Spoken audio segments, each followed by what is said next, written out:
욥기서 1장 8절과 9절 그리고 11절과 12절을 각각 읽도록 하겠습니다. 나오미가 두 며느리에게 이르되 너희는 각기 너희 어머니의 집으로 돌아가라. 너희가 죽은 자들과 나를 선대한 것 같이 여호와께서 너희를 선대하시기를 원하며 여호와께서 너희에게 허락하사 각기 남편의 집에서 위로를 받게 하시기를 원하노라 하고 그들에게 입맞춤에 그들이 소리를 높여 울며 11절입니다. 나오미가 이르되 내 딸들아 돌아가라. 너희가 어찌 나와 함께 가려느냐. 내 태중에 너희의 남편 될 아들들이 아직 있느냐.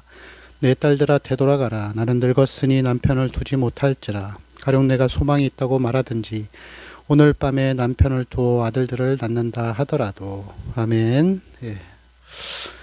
오늘 이 말씀 나오미가 이 흉년을 피해 갔었던 모압이라는 나라는 그모스 신을 섬기던 그런 나라였습니다. 이 그모스 신은 어떤 소원을 이루기 위해서 이 살아있는 자식을 죽음으로 제물로 바치는 그러한 전통을 가지고 있었습니다. 그러나 공교롭게도 나오미가 자식을 제물로 바치진 않았지만 결국 두 아들이 죽게 되는 그런 유사한 상황을 그 땅에서 겪게 됩니다. 이러한 남편과 두 아들이 죽고 모든 재산을 잃어버린 이 처참한 상황 가운데에서도 그럼에도 불구하고 하나님은 이 나오미를 사랑하시고 선대하시는 것을 볼 수가 있습니다. 오늘 8절과 9절, 11절과 12절, 특별히 8절과 9절에 보면은 가장 많이 나오는 단어가 여호와라는 단어입니다. 하나님이 자신을 여호와로 지칭하실 때 이것은 여호와는 사람과 언약적인 관계가 있을지에만 사용하는 그러한 하나님의 이름이라고 할 수 있습니다. 그래서 아브라함과 언약을 맺으시고 아브라함을 그 원래 본토 친척 고향에서 이끌어내서 이 가나안 땅에서 평생을 함께 하셨던 이 하나님과 사람과의 관계에서 인도하시고 보호하시고 또 이끌어 가시고 섭리하실 때만이 이 여호와라는 단어이죠. 이 단어를 사용하죠.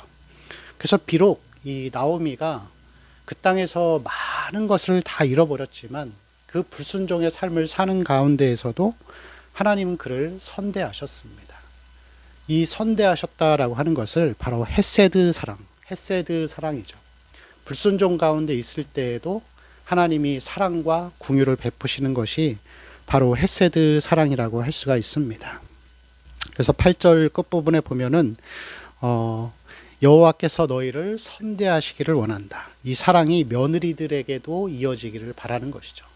사실 시어머니와 며느리의 관계는 우리나라로 치면 그렇게 이렇게 막 친근한 이미지는 사실 아니잖아요. 좀 어렵기도 하고 불편하기도 한 그런 관계인데도 그럼에도 불구하고 이 나오미는 11절과 12절에 이 며느리들을 향하여서 오르바바루스를 향하여서 내 딸들아 돌아가라. 너희의 길로 가서 평안하게 살아라 라고 하면서 하나님께 받은 이 헤세드의 사랑을 동일하게 이 며느리들에게도 이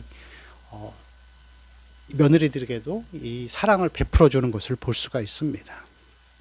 그래서 이러한 이 나오미의 모습을 통해서 또 하나님이 행하시는 일들을 통해서 보면은 이 성경에는 죄에 대한 결과들이 늘 처참한 상황들이 나오지만 그때마다 등장하는 것이 하나님의 사랑, 불순종 가운데 있을 때에도 하나님의 헤세드 사랑.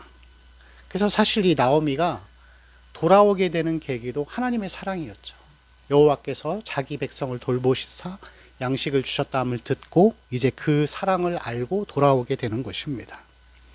그래서 여러분 하나님이 나오미를 사랑하시고 나오미가 그 헤세드 사랑을 며느리들에게도 전했던 것처럼 우리가 아무리 어려운 상황 가운데 있다 할지라도 하나님이 우리에게 베풀어 주신 이 구원의 사랑과 은혜 그리고 내가 불순종의 삶을 살 때에도 하나님이 나를 도와주셨던 것 같이 우리도 선대하고 하나님의 헤세드 사랑을 전하는 삶을 살아야 하는 것이 오늘 말씀의 교훈이라고 할 수가 있습니다. 특별히 오늘 본문을 근거로서 보면은 우리가 남을 선대하는 삶, 특별히 결혼 후에 맺어지는 새로운 가족 있죠. 남편 아니면 아내, 며느리 그리고 시부모 아니면은 이 장인 장모님에게 우리가 늘 이러한 가족의 마음으로 또 선대하는 사랑을 가지고서 대해야 할 줄로 믿습니다. 특별히 그것을 더 넘어서 우리의 사랑은 주 안에서 만난 자들, 우리가 영적인 가족들, 어려움 당하는 육신이나 아니면 여러 가지 재정이나 여러 부분에서 어려움 당하는 질병으로 고통당하는 우리 같은 영적인 가족들이 있다면은 우리는 그들을 위해서도 물심양면으로 기도와 또 여러 가지 실제적인 도움으로 하나님의 헤세드 사랑을 실천하며 살아야 할 줄로 믿습니다. 여러분, 이것이 바로 우리가 하나님을 닮아가는 여호와 하나님과 함께 언약관계의 노인자들이 살아가는 삶의 방식이라고 할 수가 있습니다. 시간이 흘러갈수록 점점 교회도 세상도 남을 돕기보다는 개인주의와 자기밖에 모르는 신앙과 그러한 세상 관념을 가지고 살아가고 있습니다. 그러나 그럴 때일수록 우리가 불순종할 때에도 우리를 선대하신 하나님의 헤세드 사랑과 같이 우리도 그 사랑을 기도로 또 삶으로 실천으로 행하면서 하나님의 사랑을 전하며 살아가는 귀한 하루가 되시기를 축원합니다. 기도하겠습니다. 주님, 절망 가운데에서도 사랑과 희망을 주시는 그 하나님의 용서와 사랑을 우리도 기억하고 우리의 가족과 또 많은 영적인 이웃들과 또 우리의 그 모든 이웃들에게 하나님의 사랑을 전하며 살아가는 귀한 하루가 되게 하옵소서. 우리 주 예수님의 이름으로 기도합니다. 아멘.